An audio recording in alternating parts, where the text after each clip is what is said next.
Mañanas en Libertad. Estados Unidos ha diseñado un plan de 3 fases para una nueva Venezuela bajo el lema Orden y Prosperidad, con el uso de la denominada cuarentena petrolera como principal herramienta de presión y cambio. La primera etapa, centrada en la estabilización, prevé la incautación de entre 30 y 50 millones de barriles de petróleo que el régimen mantenía estancados, además de su venta a precio de mercado y la gestión de los ingresos a través de un fideicomiso destinado a ayuda humanitaria y servicios básicos, con el objetivo de evitar la corrupción.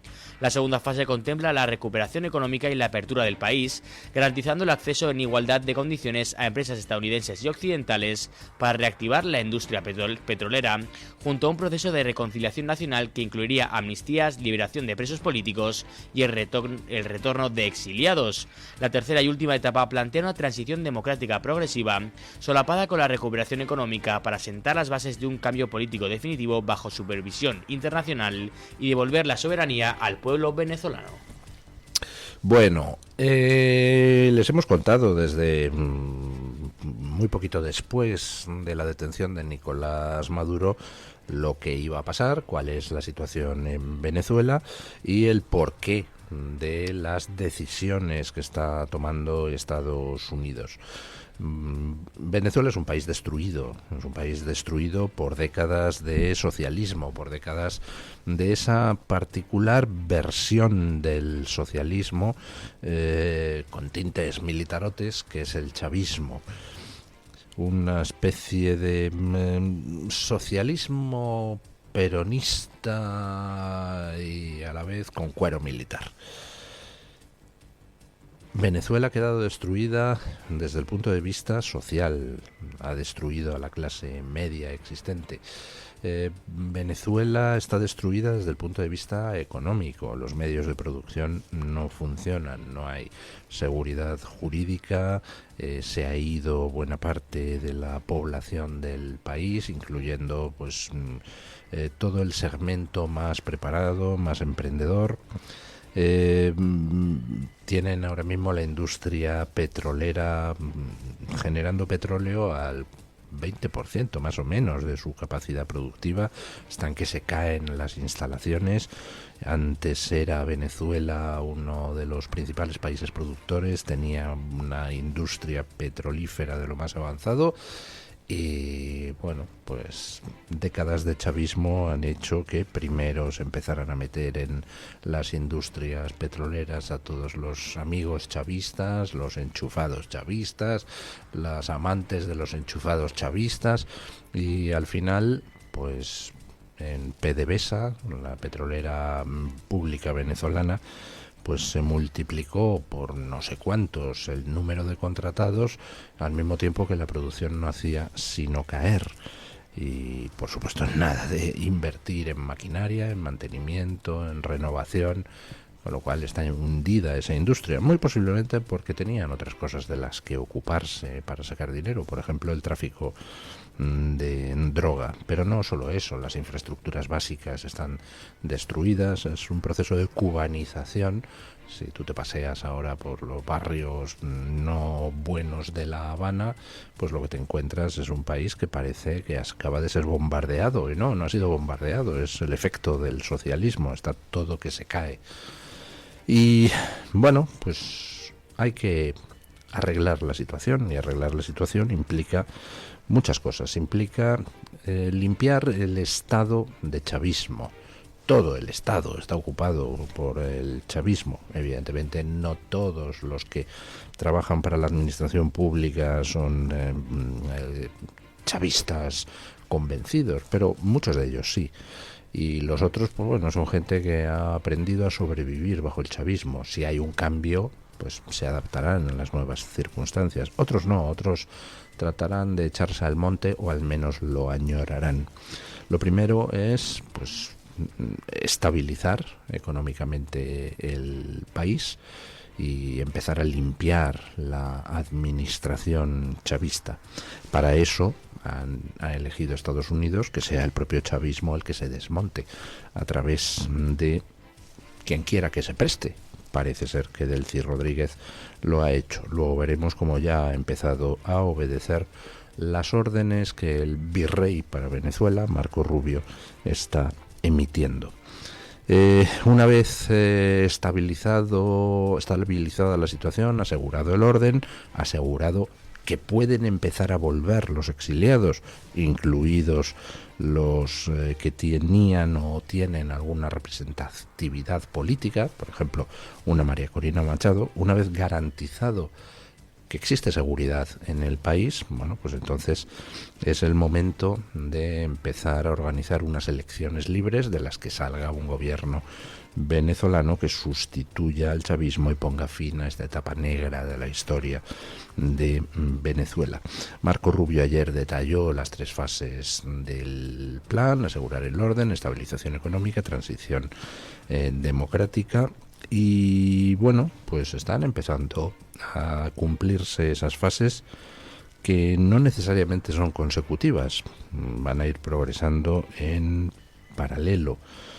Por ejemplo, en el tema del petróleo, luego veremos cómo pues el gobierno venezolano ya ha hecho público que acata las órdenes de Estados Unidos en lo que respecta al acuerdo petrolífero. Además, ayer hubo pues más demostraciones de que ahí se ha producido un cisma en el chavismo, donde han quedado por un lado Delcy Rodríguez y Vladimir Padrino, y el que ha perdido la partida es Diosdado Cabello, un ser particularmente siniestro. Diosdado Cabello tiene un programa de televisión que creo que se llama algo así como El Mazo Dando, donde ahí soltaba todas sus bravatas, y insultaba a todo el mundo, amenazaba a periodistas, amenazaba a tuiteros, amenazaba a Donald Trump. Bueno, pues ayer hizo una edición del programa donde parecía que le hubieran dado una somanta de palos y hubiera aprendido la lección, porque estaba nervioso, estaba suavecito, no se dedicó a hacer bromas con nadie, no pidió justicia popular para periodistas. Al revés, cogió y me dijo que bueno, que trabajarían para traer de vuelta a Maduro y a su mujer y tal, pero que su lealtad estaba con Delcy Rodríguez, y todo en un tono muy comedido, ¿no? Vamos, que me parece que ha entendido la lección. Y es importante que nos olvidemos de las noticias, porque a veces hablamos muy en abstracto y nos olvidamos de lo que es la vida real, nos olvidamos de que en este tipo de guerras, porque estamos en una guerra por la propia existencia de la libertad y la democracia, en una guerra hay muertos reales, gente que tiene familia, gente que tiene nombre y apellidos, gente que se levanta una mañana y de repente pues ya no va a poder levantarse nunca. Y en esta operación de Estados Unidos ha muerto gente real. Han muerto cubanos, han muerto venezolanos que estaban guardando los lugares que fueron atacados por la fuerza americana para detener a Nicolás Maduro. Con lo cual, pues alguien como Diosdado Cabello no es lo mismo ver las amenazas allí a lo lejos. Fíjate lo que dice el imbécil de Trump. Aquí te esperamos. No es lo mismo eso que ver de repente que se materializa la posibilidad de que te puedan matar. Porque es que es así.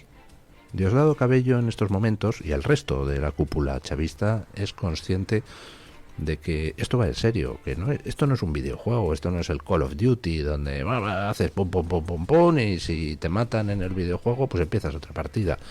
No, estamos hablando de la vida real. Estamos hablando de que si hay algún chavista que intenta continuar manchando de sangre las calles de Venezuela, pues entonces lo mismo le pegan un tiro en la cabeza. Cuando ya uno comprende que esa posibilidad es real, cuando uno comprende que esto ya no va de palabras, ya no va de jueguecillos, que aquí lo que se está jugando es su propia vida, pues oiga, la gente de repente se vuelve razonable. O por lo menos deja las bravatas estúpidas, porque no están tratando con alguien que vaya de farol, con alguien que simplemente juegue a decir cosas. Están tratando con alguien, Donald Trump, que tiene muy claro lo que tiene que hacer y lo hace. Y eso, queridos niños, ya significa que el mundo de los videojuegos se acabó. Una de las cosas que Trump deslizó hace un par de días, lo comenté ayer, era que el helicoide, el mayor centro de tortura de Hispanoamérica, el centro de tortura del chavismo, se estaba cerrando, dijo Trump. Y efectivamente llegan noticias, por el momento no considero que estén lo suficientemente confirmadas, pero están llegando noticias desde Venezuela de que están empezando a evacuar el helicoide, están empezando a sacar cajas y cajas de documentos, están empezando a sacar a los prisioneros para llevarlos a lugares normales, a comisarías normales. Eso es lo que está llegando desde Venezuela. No lo he podido confirmar en fuentes oficiales, cosa por otra parte que no es rara. Escuchen. Según ha difundido el medio de comunicación venezolano Difúndelo Ya, en el día de ayer el general Rubén Santiago, director de la Policía Nacional Bolivariana, ha estado vaciando todas las oficinas del helicoide para el módulo de tránsito en Plaza Venezuela, según recibieron órdenes de vaciarlo por completo. Estas noticias se producen a raíz de unas declaraciones del presidente de Estados Unidos, Donald Trump, quien señaló que estarían desalojando el centro de torturas que está en el centro de Caracas. Cabe resaltar que el director de Foro Penal, Alfredo Romero, ha asegurado que no hay ningún traslado o situación distinta en el centro de reclusión de presos políticos que existen en el helicoide. Lo cierto es que Romero ha afirmado que al parecer hay una mudanza de una oficina de la Policía Nacional Bolivariana que funcionaba las instalaciones, pero que no tiene nada que ver con los presos políticos. Bueno, pues vamos a ver cómo evoluciona el asunto. Desde luego el tema de los presos políticos es una piedra de toque. Nadie puede considerar seriamente que el aparato chavista está finiquitado hasta que no salgan todos los presos políticos a la calle. El momento en que salgan los presos políticos a la calle marcará el final real de la dictadura, por una sencilla razón, porque los presos pues son personas de carne y hueso. Los presos son gente a la que se ha sometido a torturas y vejaciones sin cuento. En el helicoide las palizas eran comunes. A la gente se le aplicaban palos electrificados en los testículos, se violaba analmente con fusiles de cañón a los hombres y se violaba directamente en grupo a las mujeres. Se ha practicado todo tipo de tortura, incluidas las sexuales, contra gente de la oposición a lo largo de más de una década. La salida de los presos a la calle implica que esos presos van a poder contar sus historias, van a poder contar lo que era ese régimen repugnante, siniestro de Venezuela, apoyado aquí por buena parte de la izquierda. Aquí me refiero a todo Occidente y en particular Europa occidental. Bueno, en el momento en que esas historias tengan cara y ojos, es imposible que pueda resistir el régimen sin encarcelar a los torturadores y sin que los torturadores huyan del país, lo cual implica una purga importante. Por eso, esa es la piedra de toque. Hasta que no se produzca la liberación de los presos políticos, seguimos en dictadura. Una dictadura ahora vasalla de Estados Unidos, luego lo veremos, pero seguimos en dictadura. Así que, bueno, vamos a esperar a ver si la confusión se disipa en torno al destino de ese centro de tortura. Bueno, por un lado el frente venezolano, donde Trump está maniobrando a través de Marco Rubio a toda velocidad. Por otro lado, relacionado todavía con ese frente, ayer Trump dio un paso enormemente importante por lo simbólico. Capturó 2 petroleros capturó en alta mar 2 petroleros de la flota fantasma rusa. Escuchen. Fuerzas de Estados Unidos ejecutaron ayer 2 abordajes casi simultáneos contra petroleros sancionados, uno en el Atlántico Norte y otro en aguas internacionales del Caribe. El mando europeo confirmó que al menos una de las operaciones se realizó al amparo de una orden judicial federal de incautación.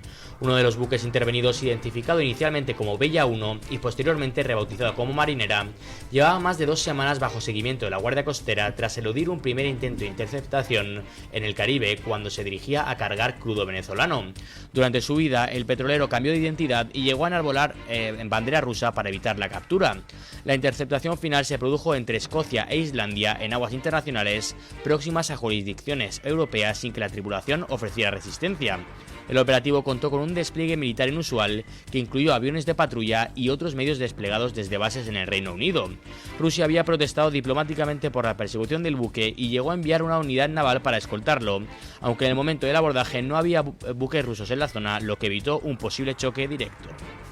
Bueno, 2 petroleros fantasmas, es decir, petroleros que en realidad son rusos, pero van con bandera de otros países para ocultar que son rusos. Estaban en la lista de sanciones de Estados Unidos, a pesar de lo cual pues pretendían continuar con su tarea de comercio de petróleo.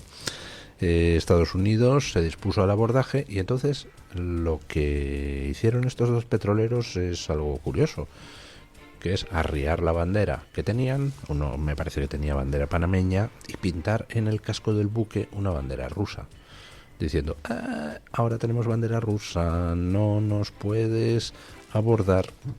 Y Trump, pues lo que contestó fue que no os puedo abordar, sujétame el cubata. Y ha abordado los 2 petroleros, lo cual es directamente, pues, hombre, una afrenta a Putin. Un desafío a Putin, o mejor dicho, una contestación al desafío de Putin, porque el desafío consistía en ¿a que no tienes narices para abordar un petrolero de bandera rusa? Y pues Trump ha aceptado el órdago.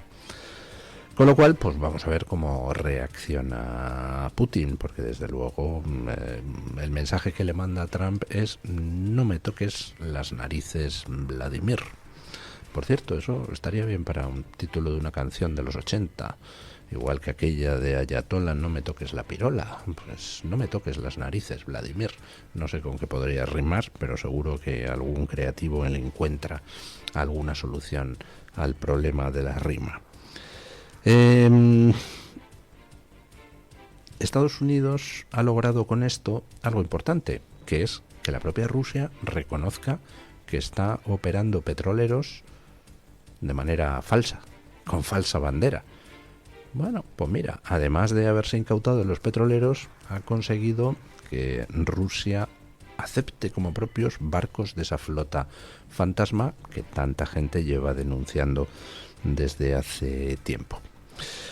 Aquí en España, pues ayer hubo alguna noticia de alcance. Hubo una noticia de especial alcance en lo que respecta al caso Sánchez, es decir, al caso Ábalos, Aldama, Koldo, Cerdán, Leire Díez, Anchón Alonso, toda esta macrotrama de corrupción de la que se va a juzgar ahora una pequeña parte, la parte que hizo, que destapó originalmente toda la macrotrama. Me refiero a la subtrama de las mascarillas.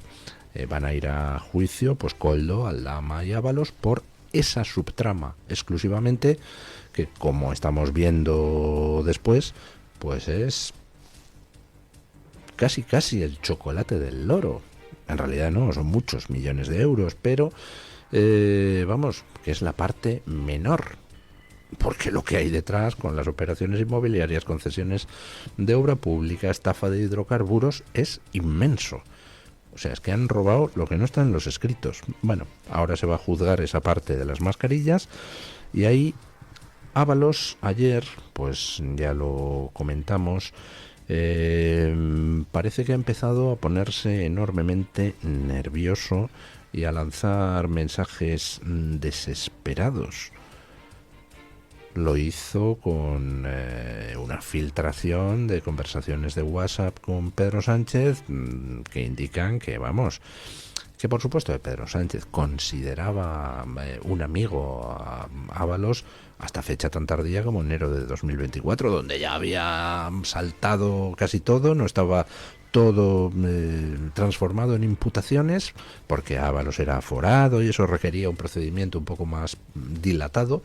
Pero vamos, ya para esa fecha se sabía todo, lo de las fiestuquis, lo de la pasta que se llevaban con las mascarillas, todo. Coldo estaba ya imputado, Aldama estaba imputado. Faltaba cuadrar la petición de suplicatorio para Ábalos. Pero vamos, ya todos sabíamos qué era Ábalos y a qué se dedicaba. Y a pesar de ello, Sánchez le trataba como amigo. Sabes que te quiero como un amigo.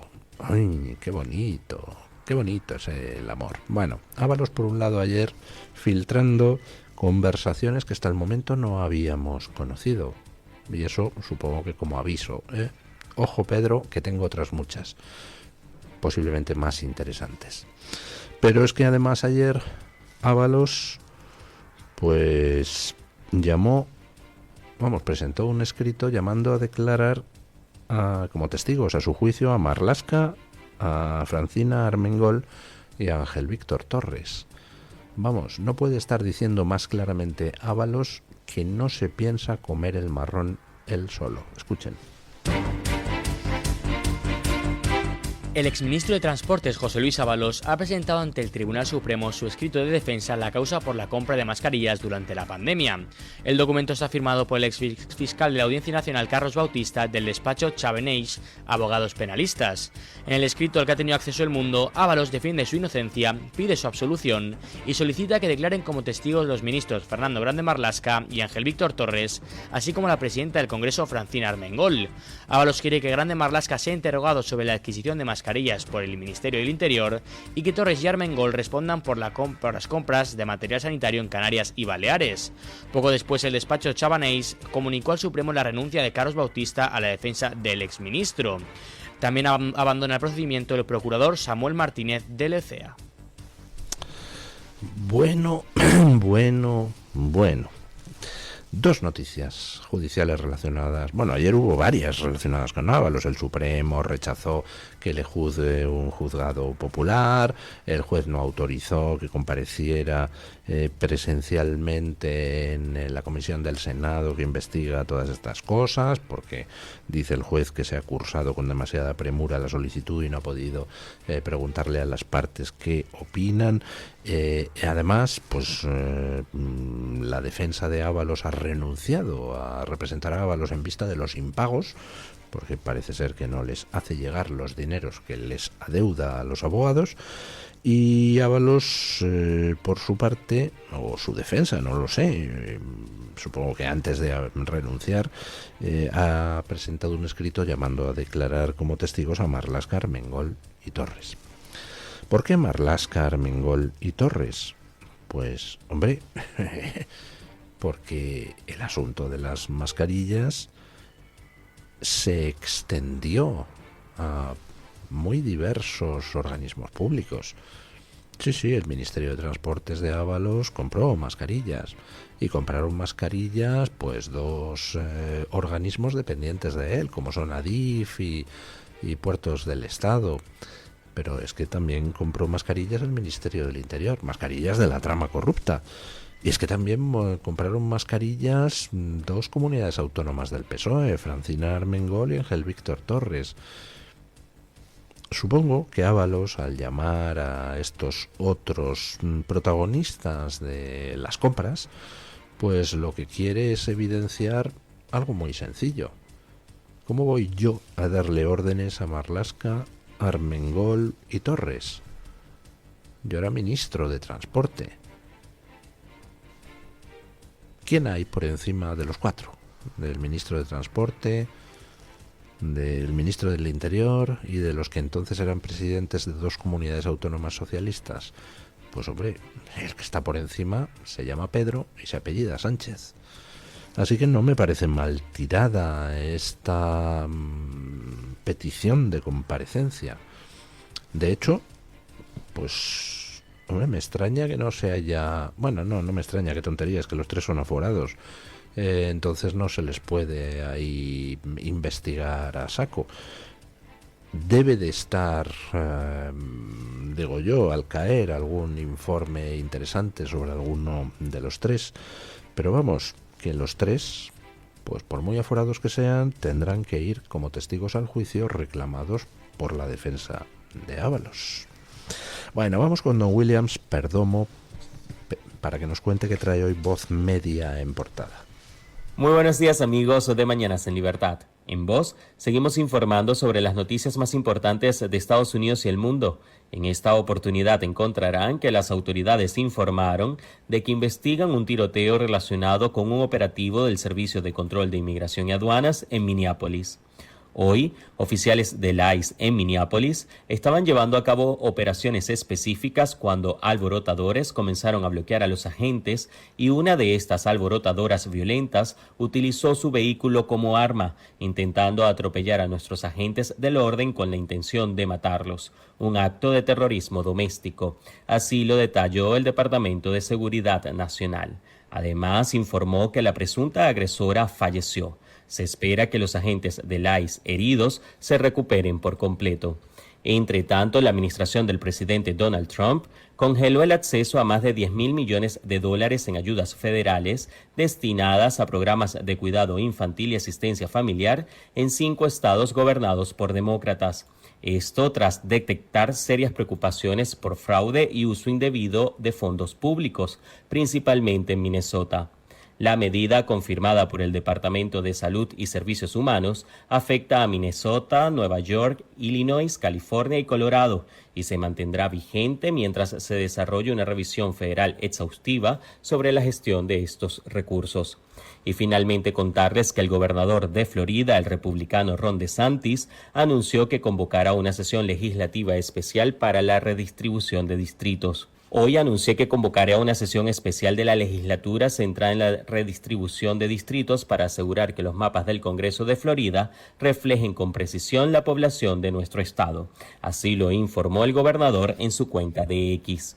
Estas y otras noticias las pueden ampliar en nuestra página web voz.es y nuestras redes sociales. Bueno, muchísimas gracias, don Williams.